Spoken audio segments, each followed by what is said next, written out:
and I concluded that it would not make a positive contribution to the city, so I vetoed it. That's Mayor Vincent Gray yesterday after vetoing the so-called Walmart bill. The living wage bill is the official title. He said basically it was going to be a job killer. You know, the team name is part of their history and tradition, and that's something that's important to the Redskins fans. Obviously, that was not the mayor talking about it being a job killer. That was something else. Well, listen, on the line right now is D.C. Councilmember Vincent Orange. Mr. Orange, thank you for joining us here today. The mayor says it will cause a loss of more than 4,000 district jobs in the first year alone. He says it also would impact people like Target, Home Depot, Wegmans, Lowe's, Walgreens, Harris Teeter, AutoZone, and Macy's from coming into the district in the future. So do you still support this legislation? Absolutely, I support the legislation. The District of Columbia has one of the highest disposable incomes in the nation. We have new residents moving in every month, and that's the reason why these large retailers want to be in the District of Columbia, to have what we have. Well, they don't want to if they have to pay this higher wage. They've said so. Well, that's what they have said, but if you look at Costco, they've come in, they pay an average of $21.96 per hour, and they are doing extremely well. Trader Joe's is building their second store in the city. They're paying the living wage. And as you probably heard, Target is looking at coming in downtown. So that's a lot of rhetoric. At the end of the day, you can make a profit in the District of Columbia. The only thing we're saying is share a little bit of your prosperity with our residents so they won't have to apply for public assistance. So you don't believe Target, Home Depot, Wegmans, Lowe's, Walgreens, Harris Teeter, AutoZone, and Macy's, when they say that if this bill becomes law, we will not come in and build additional stores in the District of Columbia. You don't believe them? No, I don't believe that, because the growth now is in the urban markets. That's why you see over the United States, people want to, these entities want to move into New York. They want to get into Chicago. They want to get into Boston, because that's where the growth is. The growth is in the inner cities. They've already saturated the suburbs. And moreover, you know, their sales will increase in the urban markets, and that's the reason why they're knocking on our doors. Councilmember Orange, it's now back in the council's hands. You could override this veto, but you need one more vote. Who are you targeting? Who do you want to get to flip? Well, we're looking at several of the council members. You know, Tommy Wells says he's a progressive Democrat, and most progressive Democrats are in favor of the living wage. So he's being, lobbied by a number of progressive Democrats. We're still talking to Councilmember David Catania. David Catania originally had signed on to be one of the 9. Then he became a little upset when his educational bills did not go forward. But we still think that we'll be able to turn him. Are you predicting victory? Yes, I am predicting victory. I'm still hopeful, and I think that we have more information than we had on July 10th, and we see that Walmart is paying a starting hourly wage of $10.55 per hour in San Francisco. They're paying $10.51 per hour in Santa Fe, and they're even paying $10.25 per hour in Canada. So why should we let them come in and pay $8.25 in the District of Columbia? You just implied that Tommy Wells might not really be a progressive Democrat if he's against this. Are you saying then that Mayor Gray is not truly a progressive Democrat? I mean, you've had harsh words to say for people who are on the Walmart side of this equation. What have you got to say about the mayor, given his veto?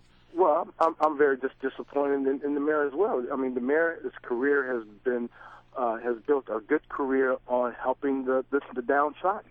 I mean, he was the executive director of Covenant House. He started out with ARC. He was director of the Department. Right. So is this a slap in the face to the downtrodden?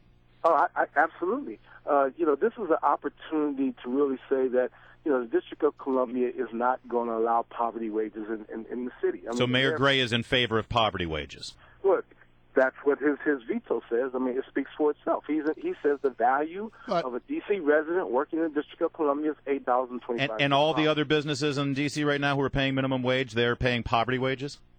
Listen, why not raise it for all the companies? Why just Walmart? Well, initially the bill was to raise it for all the companies.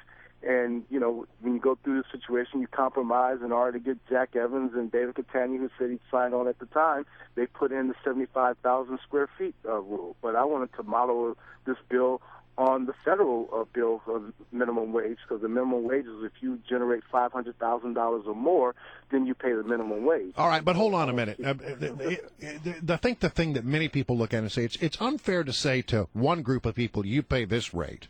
But over here, we have determined in our infinite wisdom that you should pay a higher rate, not really knowing anything about their business model, etc. The mayor, in his letter to the chairman of the council, says, look, why don't we just sit down and come up with a reasonable increase to the district's minimum wage for all workers? Isn't that a better compromise that helps more people? Well, I would say that's just a collateral issue that the mayor has now come up with. We've been talking about the living wage since 2006. But I mean, if the bottom line is you want to help people who are not making a lot of money, the poor people in the District of Columbia, isn't that a way to help more people? The way to help more people is to do both. Right now, what's on the table is the living wage. That's what's before us. The minimum wage, you have to go back and start from ground zero. Right now, we have a bill before us. We have 8 members of the council that has voted in favor of this living wage bill. Well, but with all due respect, Council Member Orange, it's not a living wage that's on the table. It's a living wage targeted very specifically to just a handful of companies who are a certain size that you, the council, has determined should pay this wage. If it's really a living wage that you want, why just target a big company like Walmart or Target or whatever? Once again, this is the bill that's before the council. This is the bill that can have immediate impact right now, and then we can take up the minimum wage. These folks that are talking about the minimum wage, they've had an opportunity to introduce that bill. They have not. The mayor, if he feels so strongly about this, even today, he has not introduced a minimum wage bill. So those are just issues that take you off the major bill that's on the table. Right now, on September 17th, we will have the opportunity to vote for a living wage bill that will provide the citizens of the District of Columbia $12.50 per hour minus benefits. And that's only $26,000 a year on an annual basis. That's not going to break the Walmart empire. If Tommy Wells keeps his no vote on this and does not help you overturn this, is he dead in the water for the mayor? That will be up to the voters. I'm not going to support Tommy Wells because I don't believe that he represents the citizens of the District of Columbia. He feels that the value of their time is $8.25 per hour. So no, I think that at the end of the day, we have an obligation to take care of the general welfare of our population, and we've been doing a great job. We now have an opportunity to provide a living wage, so we can put that with our policy of affordable housing, access to health care, and a good education. I think this is a step in the wrong direction. You are a passionate advocate for your side, and we really appreciate that on our show, and I appreciate you coming back with us, and hope to have you again. Vincent Orange, council member from the D.C. Council. Thank you so much.